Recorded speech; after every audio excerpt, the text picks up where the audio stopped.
Good morning and welcome back to John's Texas Workshops.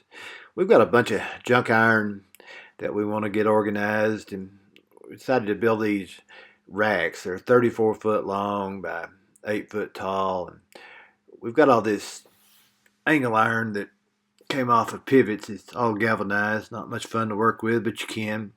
We're going to do a lot of stacking and not much welding on it. So we're getting all of it together, and we went down and found some 6 and 5/8 inch pipeline that we dug up years ago, and it's crooked and bent, but it'll work fine for the base. And so we're gonna put that on the ground, then we're gonna cut us some 2 and 3/8 inch oil filled tubing. And there it is, and we're going to get it. We're cutting it in half right here, and then we're going to carry it over to our chop saws and make good squares ends. Using these pieces of railroad springs for hooks to carry those standards around, make it a whole lot easier in that shop when we got some hoists.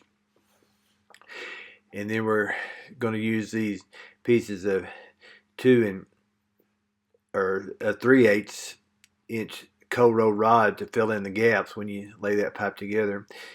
It's not very pretty, but it does make a good stout weld. It works good for us, and it's quick.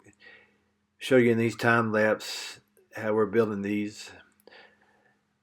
That's our longtime employee, Gary, in the background. We sure appreciate his help on these projects. And we just build these standards on that shop table. It's 5 foot wide, so that's how wide we made the standards just to make it easy.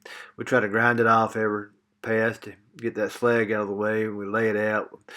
Got these stops on the ends so the pipe won't roll off. So we get it all welded up, and we haul it back there with the skid steer, and Gary and I are standing them up, and it's working really well. This is a shed we've been working on for years. We're going to get it finished one of these days.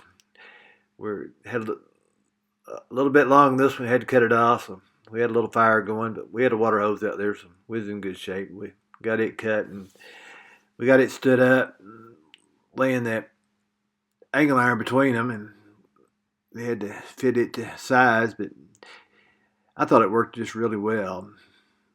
So we're getting that set up, and now I'm laying all that angle iron out to make the 5 shelves. And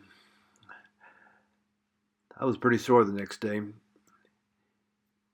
Anyway, we're getting it laid out, and we're just stacking that angle iron on top of each other. That way we won't do so much welds. And now I'm coming back for the final weld. That bottom one's got to be welded pretty solid, but those top ones don't. Anyway, it turned out to be a good project. It's going to make a lot of storage, being 34 foot wide and that tall. Thanks for stopping by. See what we come up with next.